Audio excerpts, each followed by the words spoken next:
ዜና ስፖርት ጤና ይስጥልኝ። ፊርዶስ አብዱልሐኪም ነኝ ከኤስሪ። በቅድሚያም አርሰናል በቀጣይ የውድድር ዘመን ላይ የተጫዋቾቹን የሚለብሱትን የማሊያ ቁጥር ቀየረ። አርሰናል የዴቪድ ራያና የኢታን ንዋኔሪ በ2025-2026 የውድድር ዘመን አዲስ የቡድን መለያ ቁጥር እንደሚኖራቸው አስታውቋል። በሚቀጥለው ዓመት ዴቪድ ራያ የ1 ቁጥር ማሊያ ሲለብስ፣ ኢታን ንዋኔሪ በበኩሉ የ22 ቁጥር ማሊያ የሚለብስም ይሆናል።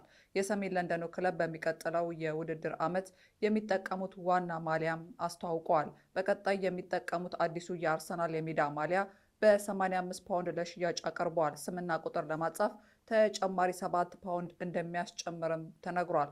አዲሱ የአርሰናል ማሊያ ዋጋው ከ2024 እስከ 2025 በነበረው የውድድር ዘመን የ5 ፓውንድ ጭማሪ ያለው መሆኑም ተገልጿል።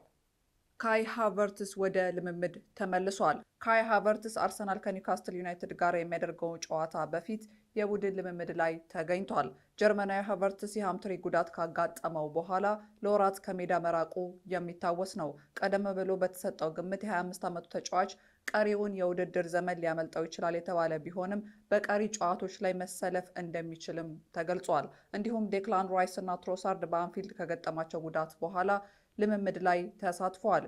ጁሪያን ቲምበር በእስካሁኑ የሜዳ ልምምድ ላይ አለመሳተፉም ተገልጿል። የማንቸስተር ዩናይትዱ አሰልጣኝ ሩበን አሞሪም ወሳኝ ተጫዋቾቹ ለኢሮፓ ሊግ ፍጻሜ የመድረስ ዕድል ላይ መግለጫ ሰጥተዋል። ሌኒሮ፣ ማቲያስ ዴሊት እና አይደን ሄይቨን በማንቸስተር ዩናይትድ የኢሮፓ ሊግ የፍጻሜ ጨዋታ ብቁ መሆናቸው ላይ ጥርጣሬ እንዳላቸው ተናግረዋል።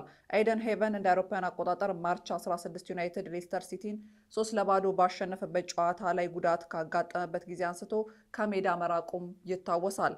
የተከላካይ ስፍራ ተጫዋቹ ዩሮ እሁድ ዕለት ዩናይትድ በዌስትሃም ዩናይትድ 2-0 በተሸነፈበት ጨዋታ በጉዳት ምክንያት ከሜዳ ወጥቶ የነበረ ሲሆን ዴሊት ደግሞ በሜይ 4 ዩናይትድ በብሬንትፎርድ 4-3 በተሸነፈበት ጨዋታ ላይ ጉዳት እንዳጋጠመው ይታወቃል።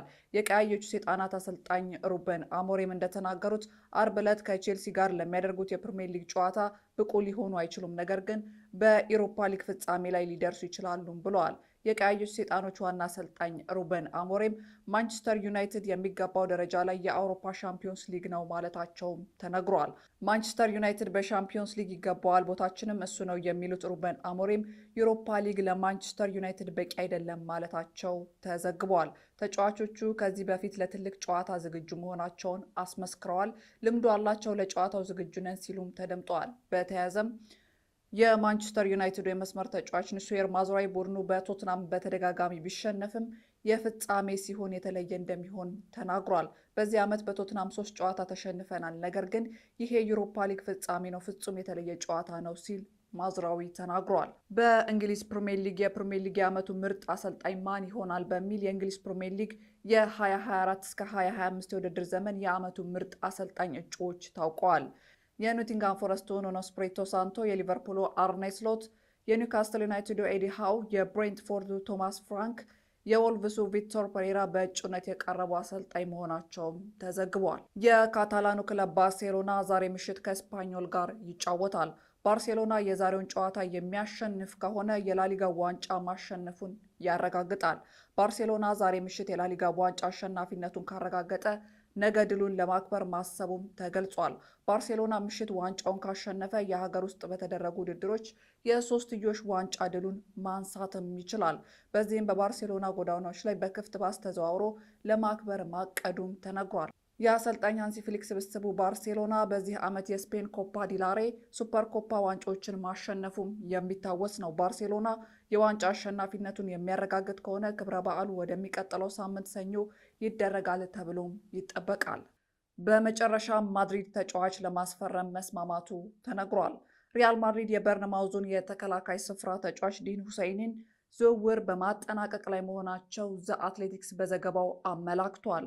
ሎስ ብላንኮዎቹ ተጫዋቹ ያለውን 50 ሚሊዮን ፓውንድ የኮንትራት ማፍረሻ ክፍያ መክፈላቸውም ተሰምቷል። ሪያል ማድሪድ ከተጫዋቹ ጋር በግል የሚያደርገው ንግግር ለስምምነት መቃረቡም ተጠቁመዋል። ሪያል ማድሪድ ተጫዋቹ በዓለም ክለቦች ዋንጫ ውድድር እንዲሳተፍ እንደሚፈልጉም ተገልጿል። ዜና ስፖርት አበቃ። ከኤስሪ ፊርዶስ አብዱልሐኪም አብሬያችሁ ቆየው። መልካም ቀን።